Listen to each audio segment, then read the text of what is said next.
Hi, everyone, and welcome to this week's episode of I Never Knew But My Dog Did podcast.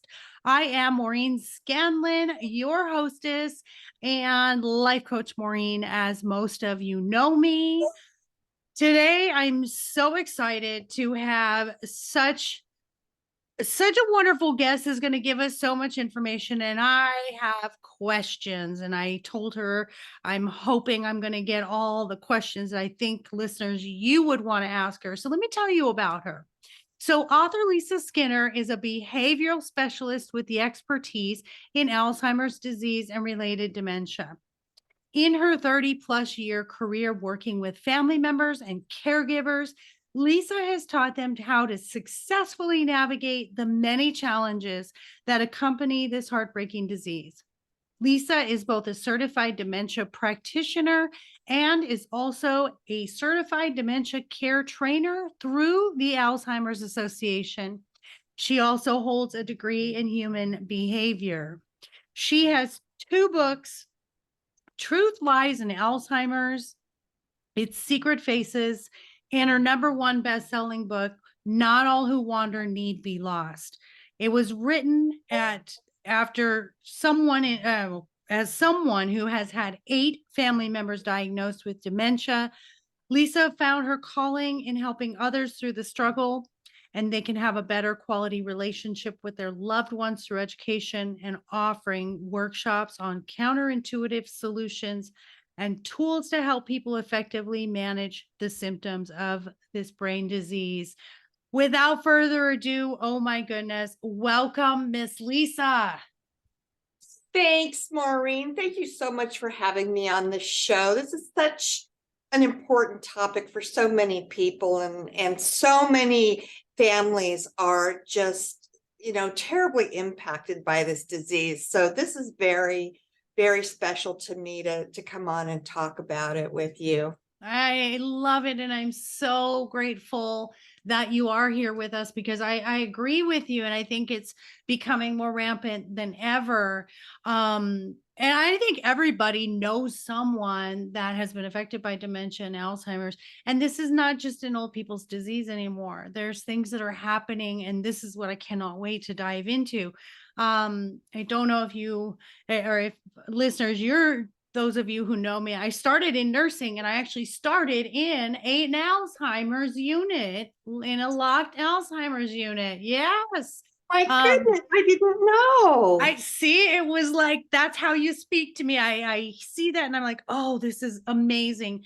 And then my own grandmother passed from dementia and Alzheimer's, and she was like a second mother to me more than a grandmother. So there's so much information and myth out there. One of the things that you said, and listeners, this might knock you off your chair as it did myself.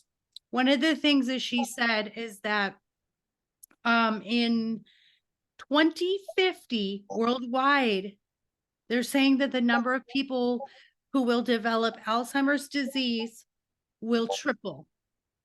And that is so scary to me.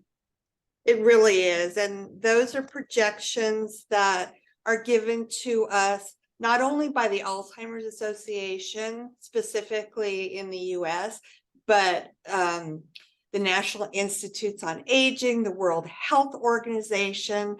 So if a cure or a treatment is not found by the year 2050, and that's not that far away, what are we talking about, 22 years? The number of people who will develop Alzheimer's disease are expected to triple from the numbers that we know suffer from it. Well, not even know, that we believe suffer from it today, because not all those people have been recorded. There's a lot of people out there suffering from the disease that we don't actually have a record of. So, 6.7 million people in the US today is a best guess.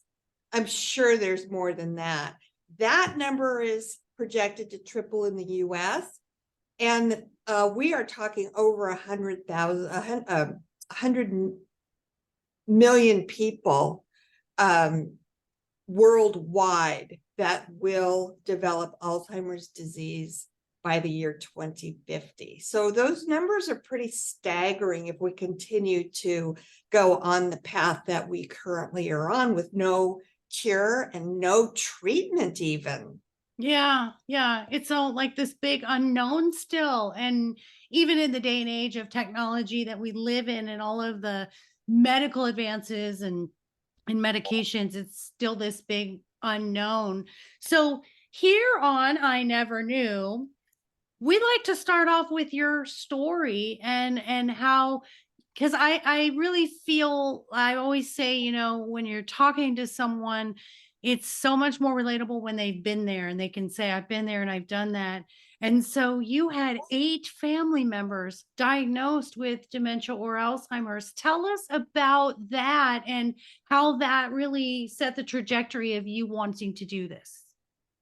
Okay, well, it all just kind of fell into place for me. But my very first experience with Alzheimer's disease was close to 50 years ago when my grandmother, and like you, Maureen, my grandmother and I were very close. She lived only a couple miles from us. We saw her regularly. After I got my driver's license, I started driving over to her house to continue our regular visits.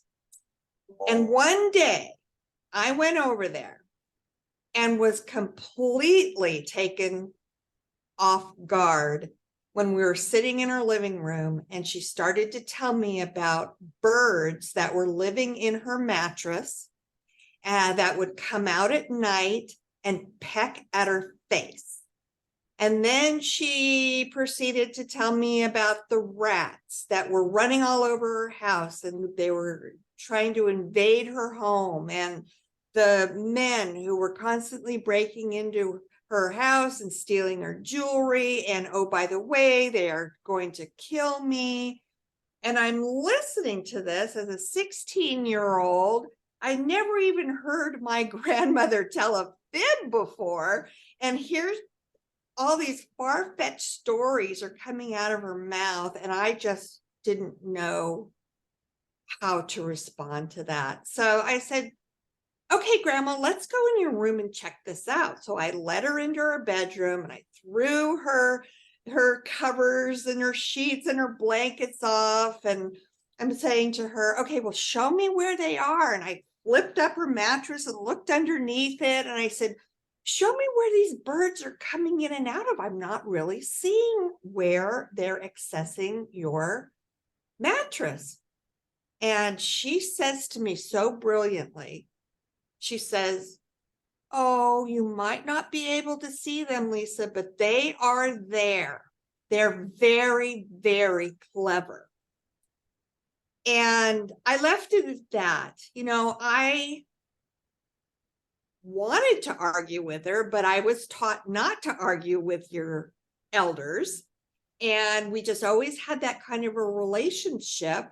So I just played along with it. And it turns out years and years later, when I started doing this professionally, I learned that that was actually the best practice for somebody who's having what she was having, which is called a false belief or a delusion. So I didn't argue with her. I didn't try to correct her. I just pretended like I was accepting what she was telling me, even though I have to honestly say it's probably one of the most far-fetched stories I'd ever heard. Birds living in your mattress and they only come out at night to peck at your face.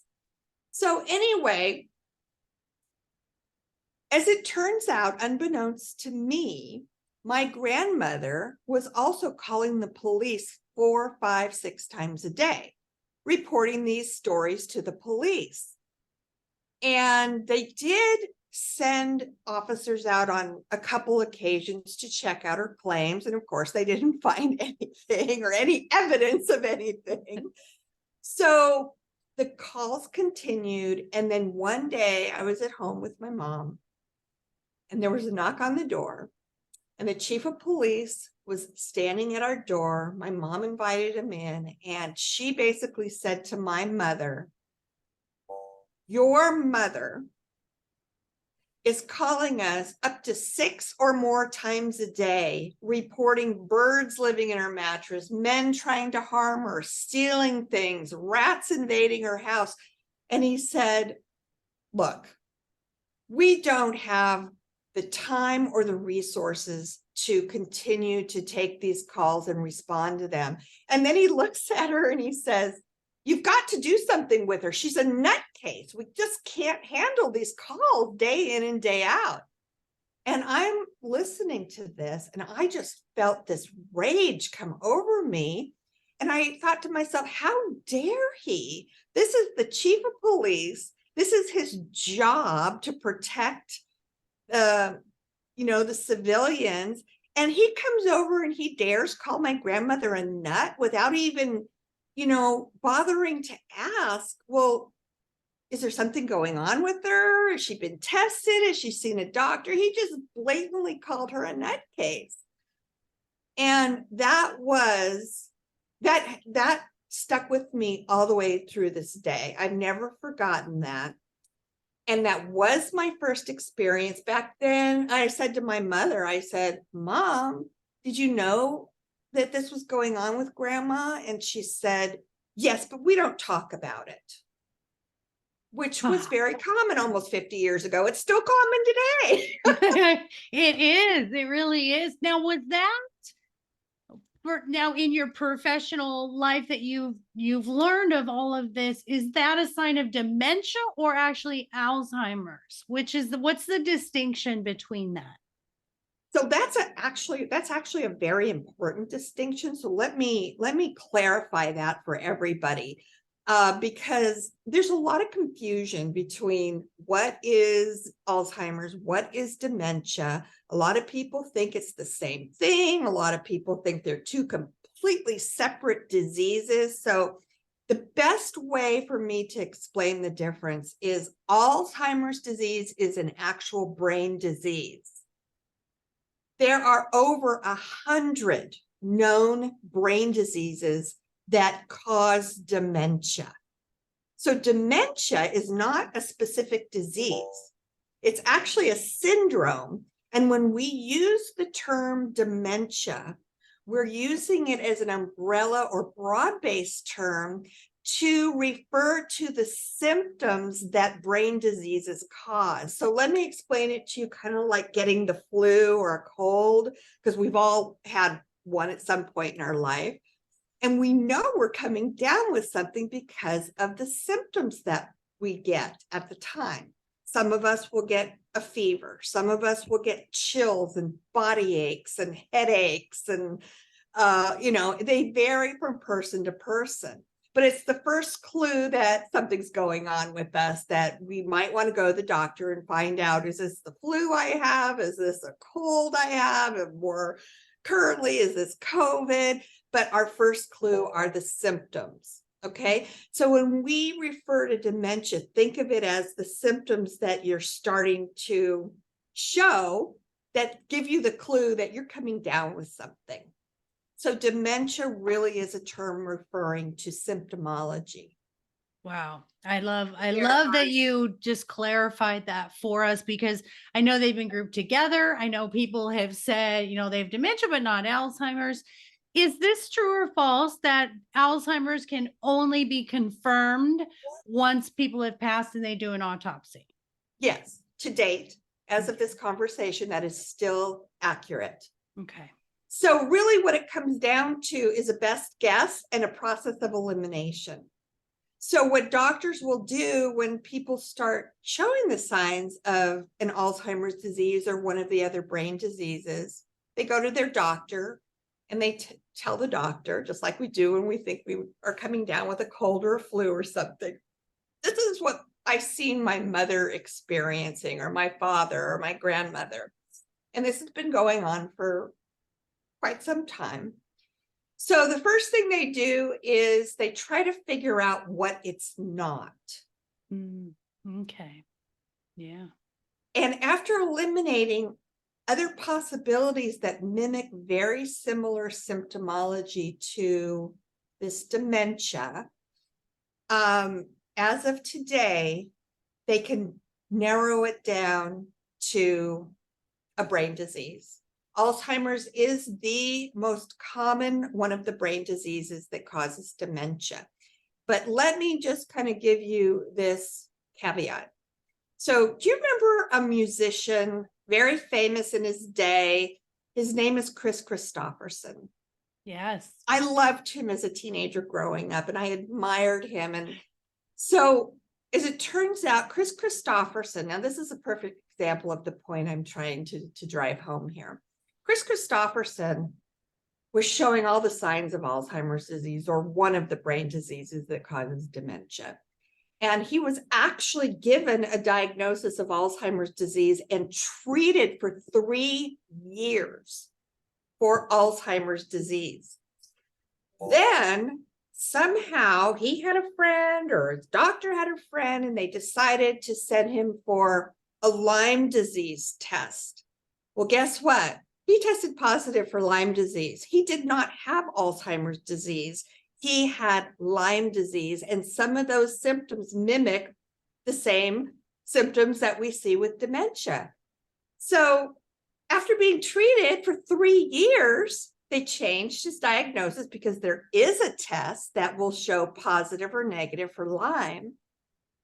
And this is the point I'm trying to make. It really comes down to a process of elimination. And because today, the only definitive way to really accurately diagnose Alzheimer's is only still through an autopsy, we have to give it, our best effort to try to whittle it down to what it's not.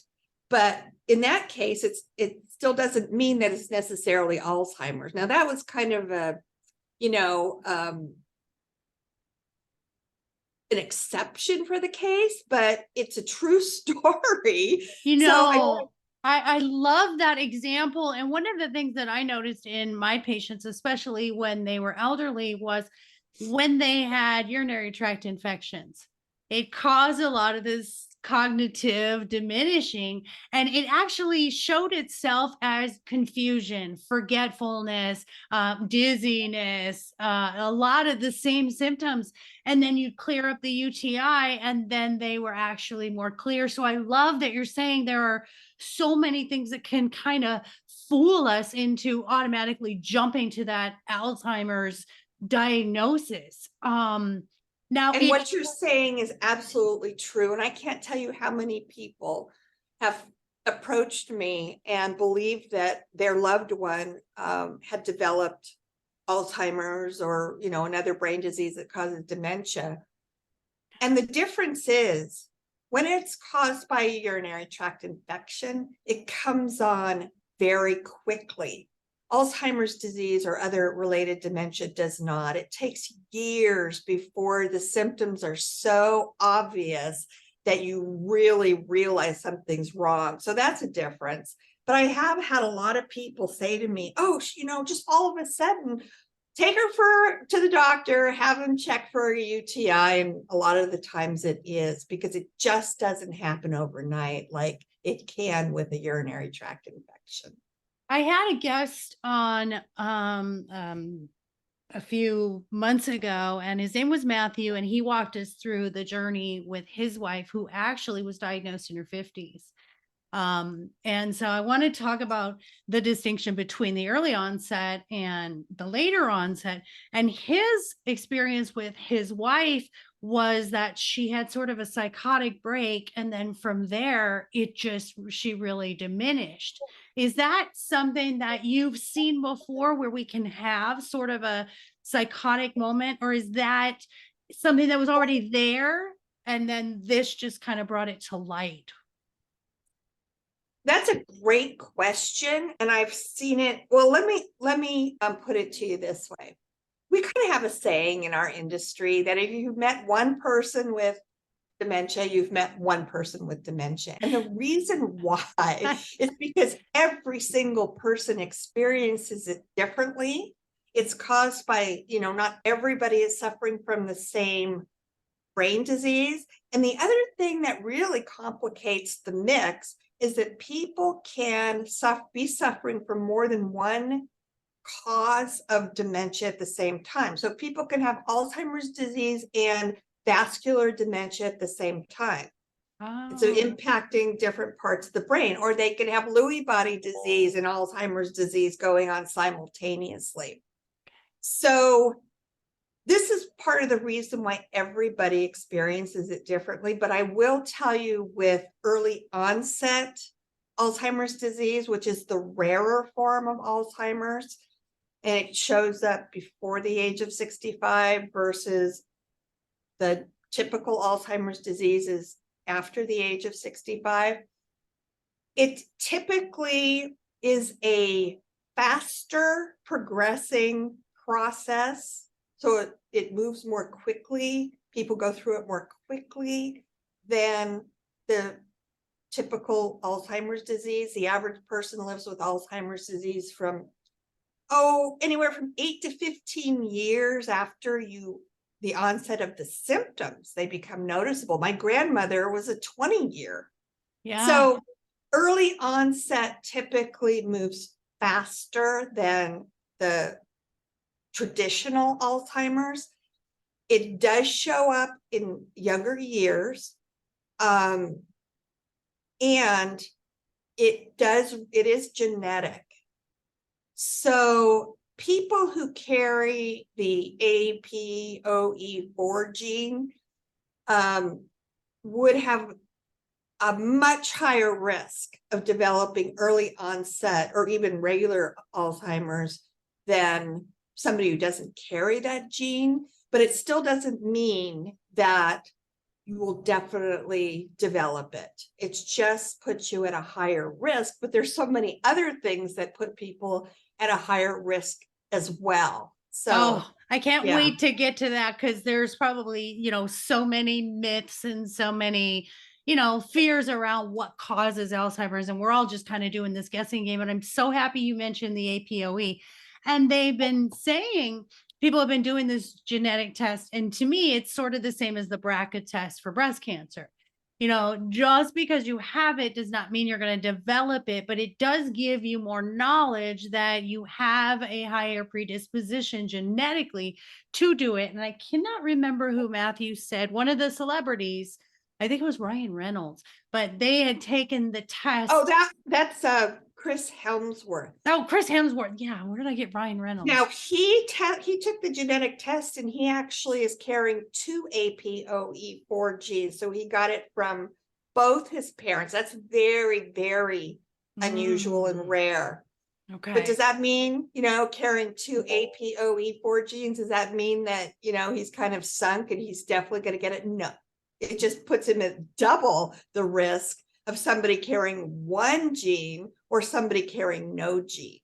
Oh, see, I thank you for clarifying that. I'm so happy that you mentioned that. Now, my understanding is, it's the frontal lobe, and we have, these arteries and basically, from what I understand, and it's very also common with ADHD as well, is they sort of fray like a rope. And that's where we start slowing this cognitive receptors and the memory and the impulsiveness sort of reaction. Tell us if that's true, or if you can elaborate a little better than I just did.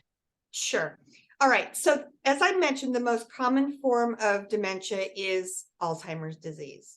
The hallmark of Alzheimer's disease is it attacks first the short-term memory, and upon autopsy, most people the doctors can see that these what's called plaques and tangles, which are tau proteins and tangles, have formed over the brain. They spread, they atrophy the brain, so the brain's shrinking, and they basically, I guess, for lack of a better way to describe it, they really are suffocating your brain. Okay. But there's also, as I mentioned, over 100 known brain diseases that cause dementia. And talking about the frontal lobe, there is a dementia called frontotemporal lobe dementia. Now, the hallmark of that one is attacking the frontal temporal lobe part of your brain.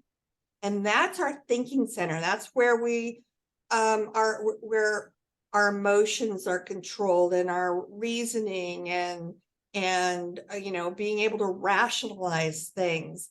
So for people that are suffering from frontotemporal lobe dementia, their behaviors are going to look different than somebody who's suffering from Alzheimer's disease, because they are more than likely to just be losing their short-term memory. But a lot of people, the symptoms are intertwined. You can have somebody with Alzheimer's disease, but they are showing paranoia, like my grandmother, and they have angry outbursts, and their personalities change, which is in the temporal lobe part of the brain.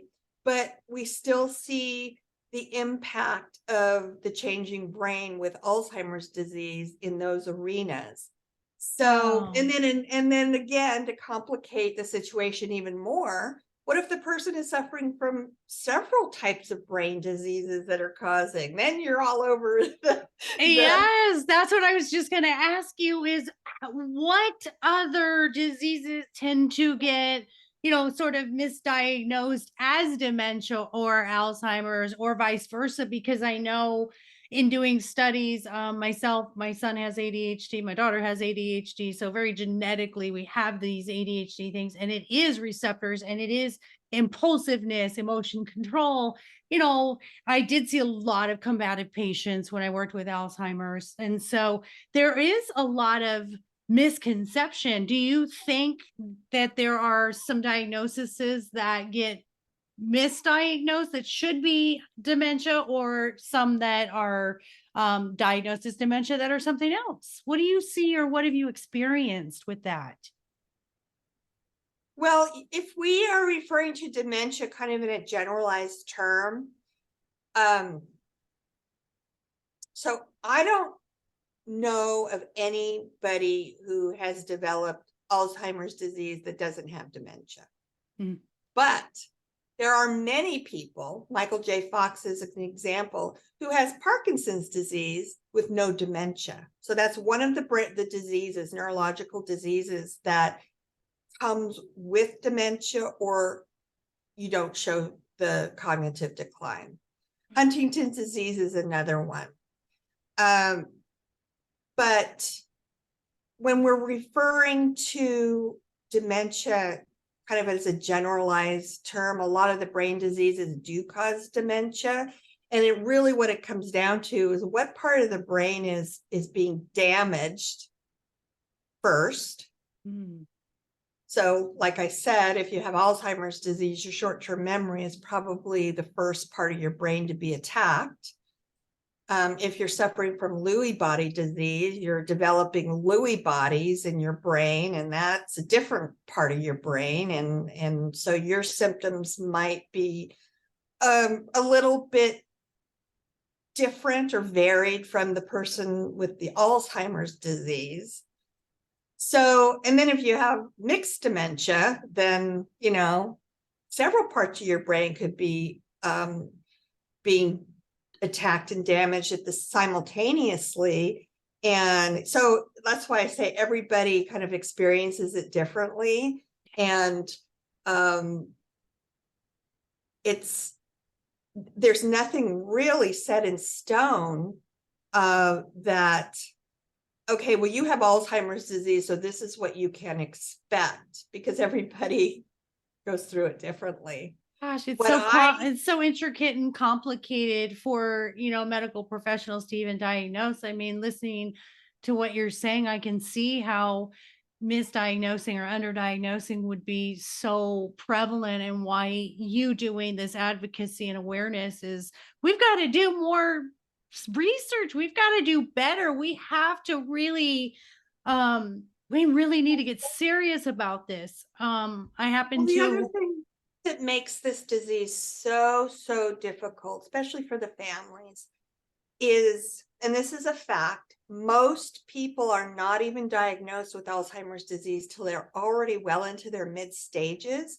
And the reason why, and you probably know this, Maureen, from your background working with Alzheimer's patients, is the signs and the symptoms are so subtle in the beginning. It's very difficult to differentiate between the normal aging and the forgetfulness that goes with normal aging. Yeah. Mild cognitive impairment that sometimes does advance to Alzheimer's disease, but not always.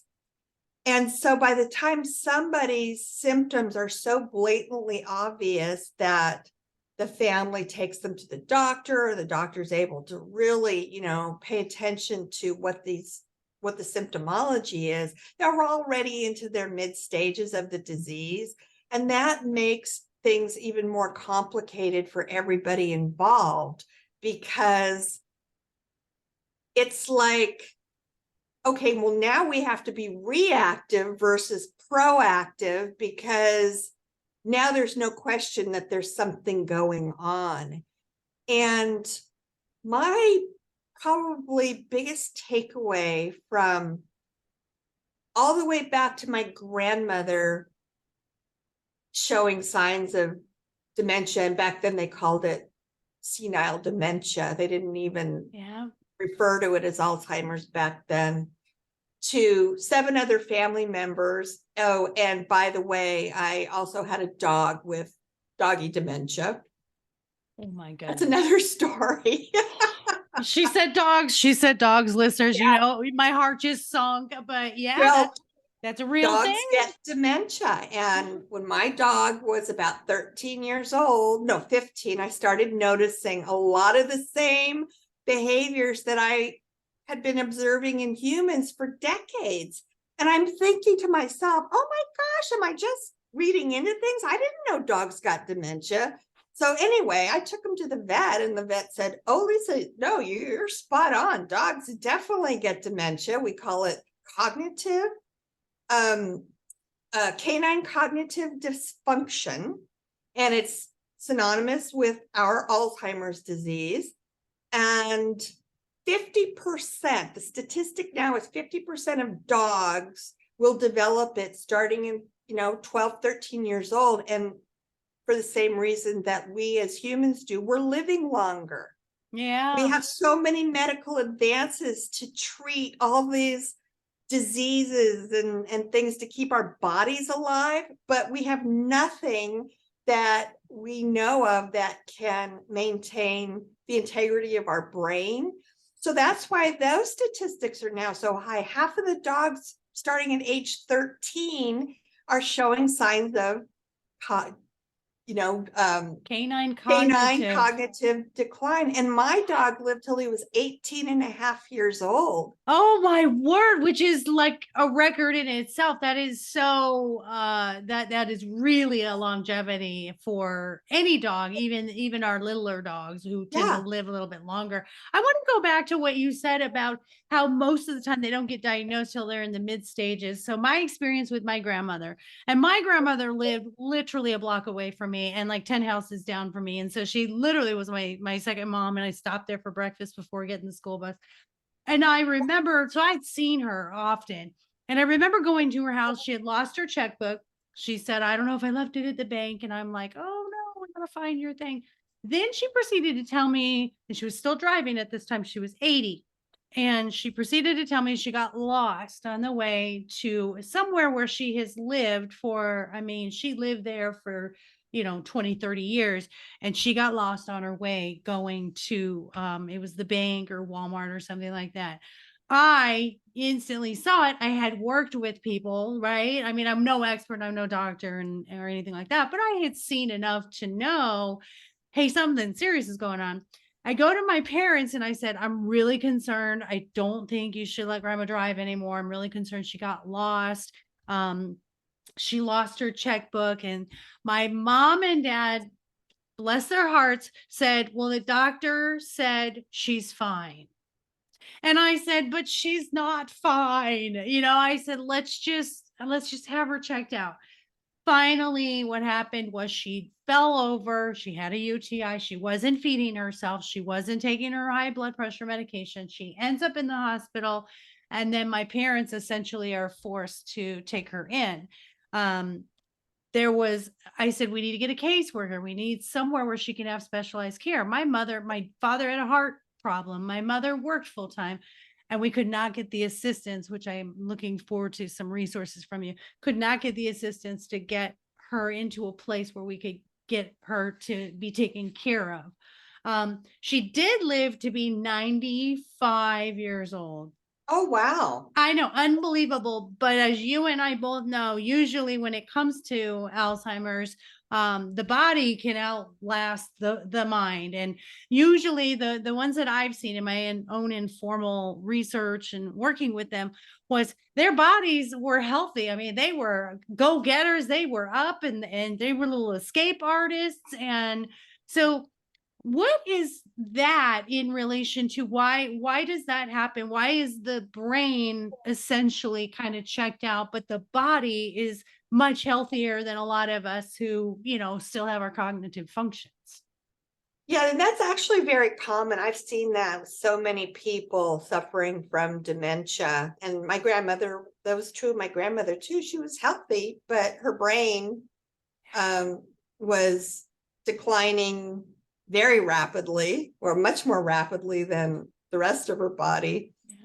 Yeah. Probably because we know so much more about how to take care of our bodies than our brains. And Nice. I'm talking about like lifestyle choices, like the best foods to eat, getting regular exercise, exercising your brain. These are all things that can help minimize your risk of developing Alzheimer's disease that we either aren't aware of or maybe don't take it as seriously as we should, because you can start all those things today, even if you're, 40 years away from 65 years old. But there's been so many studies done in the last, 2-3 decades that show a distinctive correlation between lifestyle choices and your risk of developing Alzheimer's disease. And it was even true with my little dog Oliver. I mean, he was as healthy as a horse right up till the very end, but he clearly didn't know what planet he was on. He really didn't. And because of my experience with humans, I knew how to kind of manage that. And he had a really happy life. He just, his mind was just gone. I think my biggest takeaway from everything I've seen and learned, and professional experience, personal experience, I think that my biggest takeaway for almost 50 years of kind of being involved with this disease, starting with my grandma, is the key to having this end up being a more positive experience for everybody involved. If you're a caretaker or you're a family member or the person who has the disease, is for people who are not directly involved, but our family members or friends or caregivers, to know as much as you possibly can about the disease, so you'll know what to look for and what to expect, and then learn how to properly respond to, like, somebody telling you that birds are living in their mattress and coming out at night and pecking at your face. And I think that's really the best place to start, because there are very specific skills that it takes to provide a person with the best quality of life. And most of those skills are actually counterintuitive to our instinctive response. And I'll use my grandmother as an example. Instead of me arguing with her and trying to correct her and steer her back into my reality and telling her, oh, grandma, I don't, you're nuts. What you're telling me couldn't be possible. Just joining her reality and making her think it was okay to that, I believed what she was saying, but that's not our gut reaction. Our Right. instinctive reaction is, oh my goodness, this is my grandma. I got to fix her. There's something wrong with her. I've got to do something to bring her back to my world. But I think we've learned, we try to or our minds tend to see them as children, and we want to correct them the way we've corrected children, and this is not the same. Even though they are childlike, they do end up having sort of these imaginary things that are happening. And I remember working in the Alzheimer's unit, and they do have long-term memory. And I would have this one really sweet lady who would always say, the kids are going to be home from school and my husband's coming. And like you, I think they try to discourage us doing what you're saying. And I felt so strongly about doing what you're saying, which was let them be, let them have this reality. And so she would say, my husband's coming home. I got to make dinner. The kids are coming home. And all I had on the unit, the nursing unit, was just a basket of laundry. And I say, well, here, go ahead and do the laundry, before they get home. I mean, and especially because they're in a locked unit. I mean, they can only go so far. We had a little patio for them, but they've come a long way with memory care facilities. And there were some, I live in Texas now, but in Arizona, they had some fantastic facilities where they called them guests and neighbors, not patients, and their med carts were dressers, and they had little sections where they had like costumes, like they could dress up as firemen, and then they had some where they had dolls and like a stuff. Like, it was great, it was fantastic. They had a freedom. There wasn't like, you can't put them in a cage, and because they're only going to get more combative and they're only going to fight you, and there's no reason to do that. Like, just let them exist in their reality and join them in that reality, like you said.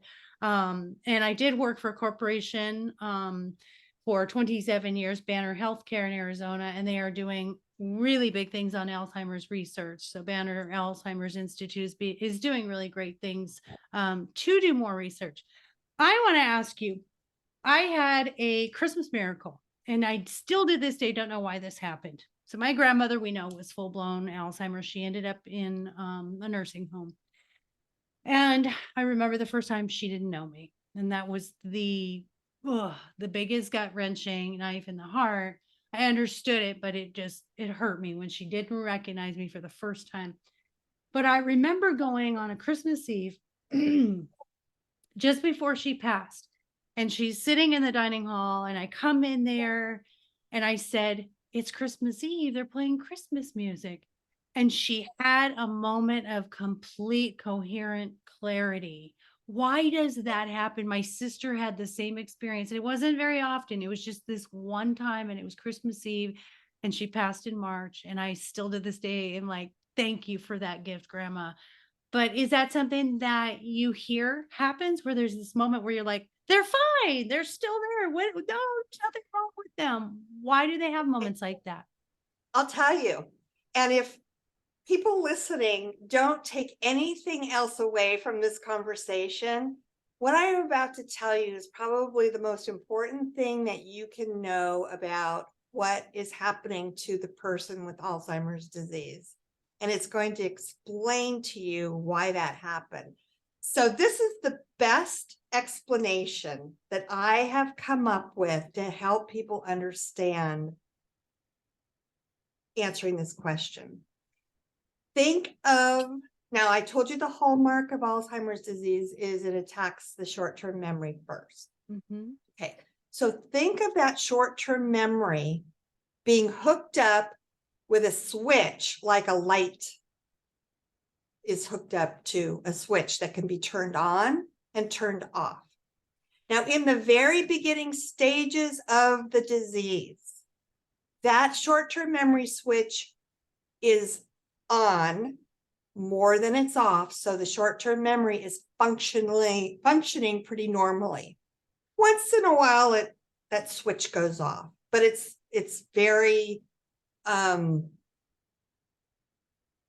it's not that noticeable. By the middle stage of the disease, and this is where most people are diagnosed, that short-term memory switch flips on and off, on and off, on and off constantly. And you don't have a moment's notice. And then by the end of the disease, some people's short-term memory switch goes off permanently, and then they're pulling from their long-term memories, which does stay intact for the entire duration of the disease. And some people, their switch is off much more than it's on. So with that said, somebody can be in a previous period of their life because they're at the stage of their disease where their short-term memory switch is off more than it's on. But then on the turn of a dime, it flips back on, and now they are back on the same timeline that we are on. And it happens like that. And that is the best explanation I have ever been able to kind of come up with. And I can't tell you how many people say, that makes so much sense to me now. So what you have to do with that information is listen for their cues. If that switch is off, so basically their short-term memory just malfunctioned, they have no short-term memory while that switch is off, they are pulling from their long-term memories, and everybody kind of is pulling from a different part of their past. You have to listen to what they're talking about so you can tell if they are referring to their present time, but they're really in their past. Like they're looking for their kids. They're wondering where their mother is, who's been gone for years. So if you follow their cues, you're going to know if that switch is on or if that switch is off. So in your particular situation, when you went to visit her, when you first started the conversation or the visit with her, her short-term memory switch was off. And she didn't know who you were because you hadn't been born in her life yet. She was too young to have probably even been married, let alone had a grown daughter, because her short-term memory switch was temporarily off. So she didn't recognize you. She knew that she knew you somehow, but she didn't actually know you were her daughter or your name or what your name was. Then all of a sudden, out of the blue, that switch goes back on and she knows exactly who you are because now she's moved from somewhere in her past to the present time. So to give you an example, my mother-in-law was one of the 8 family members, and her short-term memory switch, was on, was off, was on, was off. So one day she was over at our house visiting, and we were having what seemed to be like a normal conversation, and her short-term memory seemed to be working just fine. And then all of a sudden, out of nowhere, she stood up and she said, I have to go home. I have to go home. Marty's waiting for me. He needs his dinner. And Marty was her husband, my father-in-law, and he had been gone for 6 years. Well, that short-term memory switch flipped off for that very moment, and she was all just panicking, thinking that he was at home waiting for her. So what I did was I said, oh no, he knows you're here and you're having a nice visit, and he's wanted me to tell you, I just got off the phone with him and he wanted me to tell you that he's so happy that you're having a nice visit with your son and our son and your daughter-in-law. Take your time and I'll eat dinner when you get home. And she said, are you sure? For real? And I said, oh, yes, for sure. So let's just visit for a few more minutes and then I'll take you home. That completely settled her down. But see how quickly that switch goes from off to on and vice versa? So you have to listen for the cues. And my cue that her switch went off was that her husband was alive and well and waiting for her at home, waiting for her to fix him dinner when he had been buried 6 years earlier.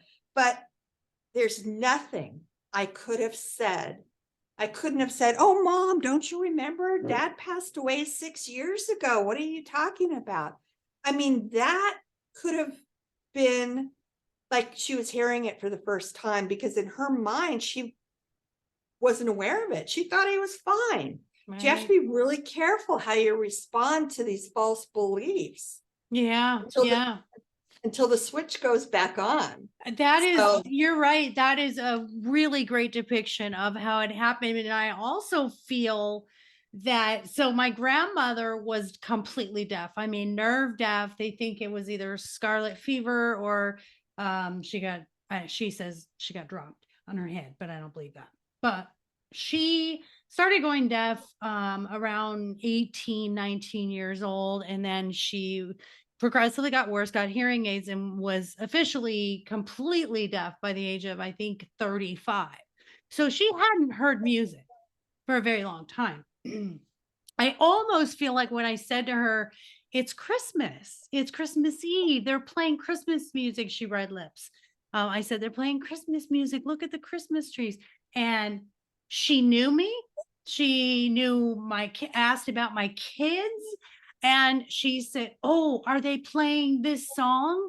And I said, "What's your favorite Christmas carol, Grandma?" And she said, "Oh, this is my favorite one." It was just such a beautiful moment. And I'm going to say this. I went to my parents' house and they were like, "I don't know what you're talking about. We have never seen that." And my mother was there faithfully. That was her mother-in-law. She was there faithfully every week. And my mother never saw that. And when I told my parents, they said, "That's so weird. Your sister said she had a moment like that too." So I don't know. There's so much we don't know about the human mind and the human spirit. I feel like maybe there was just this connection. She gave this to my sister and I as like a parting gift or a way of just validating her love for us. And I thought it was interesting because my mom and my grandmother had a very difficult relationship. Although my mother was always there, my father was an only child, but my sister and I had this beautiful relationship with my grandma. So that was my takeaway, that it was a Christmas miracle and a Christmas gift that she gave to me before she passed. well, that's an absolutely heartwarming and beautiful story. But I do want to mention real quickly that we know that music triggers memories for people with dementia. So probably that was part of what you experienced, was the hearing the music triggered memories for her. Yeah. Or it was a situation where that switch all of a sudden just flipped on when it had been off. So based on what you told me, it could have been either or, because she could have been recognizing the Christmas music from, even if her switch was off, from her past, because she was familiar with the Christmas tunes, versus she But all of a she sudden, couldn't hear them. She was completely deaf. oh, She okay, couldn't, so and that's the interesting thing. She hadn't heard music since she was, in her early 20s. yeah, So it was kind of cool to simultaneously, like you said, see sort of the short term and the long term were all there. It was my grandma for that moment. It was like, oh my gosh, there she is. And she brought me such a moment of joy. So as we wrap up, I want you to give us all of the information of where can people go if they're concerned about a relative, if they're taking care of a relative, or they think they might have their own cognitive issues, and how do they reach out to you to get information or even just ask you a question? so a couple different ways. I have a blog on Facebook, and it's called Lisa Skinner Author. You can send me a message through the blog. Okay. You can actually email me if you want at dementia whisperer and the number 1 at gmail.com. And if you want to send me an email, I will get back to you. And I also host a podcast myself called Truth Lies in Alzheimer's, the Truth Lies in Alzheimer's show. And it's on a network called Passionate World Talk Radio. And that show is aired every Wednesday, once a week. And a lot of the things that we talked about today and a lot of other really valuable and useful tips and resources I talk about every week. They're also on my blog. And as you mentioned, there's couple books out there that are available on Amazon. But yeah, anything you can do to educate yourself about this disease will make your journey through this really difficult disease so much easier, because then you will be prepared for anything that shows up. And they, you know, they come out of nowhere. It's like the California earthquake. Or the Texas humidity. Yes. I really love that. Her books, guys, Truth Lies in Alzheimer's, Its Secret Faces, and Not All Who Wander Need Be Lost. I love everything. I think that's amazing. The podcast, the email, and the Facebook, guys, I'll have all of that in her episode.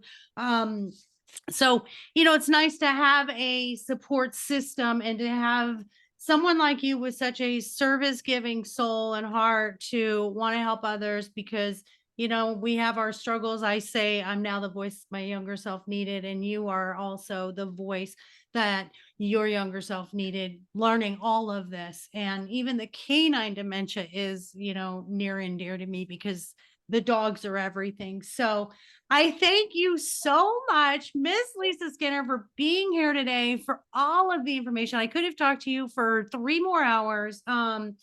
Because I'm just fascinated by it. And like I said, we did have a guest who tells his story about his journey with his wife, and it's just heartwarming. And he did everything he could possibly do for her. The most loving man and loving love story of someone who didn't have all the answers, who had no support, who had no idea how to manage this, how to navigate through this whole thing. And I'd love to put you guys in touch, because he's trying to also raise the awareness for Alzheimer's and study, so others can get earlier diagnosis and possibly medication to slow the process, and all those things that need improved in today's world. So thank you, my beautiful soul, for being here and for giving us an hour of your life. That You are so welcome. It was my pleasure.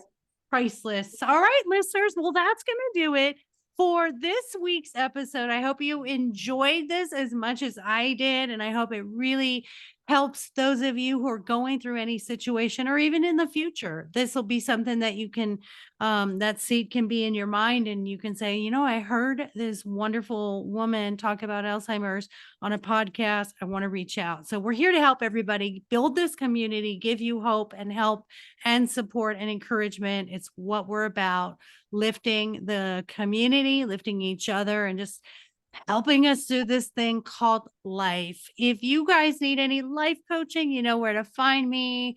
I also coach neurodivergence, which we're talking of brain things. Anyone who has on the autistic spectrum, or ADHD, OCD, any neurodivergence, I am there. I am one of you. And so what better person to help than someone who gets what you're going through? So lifecoachmaureen.com, my books, My Dog is More Enlightened Than I Am, and My Dog is My Relationship Coach. And of course, our online boutique, mydogiseverything.net, healthy treats, and even treats that have CBD in them, which has been known to help brain function. So we can tie that into preventing some canine dementia. So our treats are all homemade, no preservatives, no additives, no xylitol in our peanut butters, no preservatives. It's organic PB&J treats in our jelly. So all the good stuff for your puppies. So I'm going to let you go for now, and I appreciate you all. Thanks for listening. Thank you for your 5-star reviews.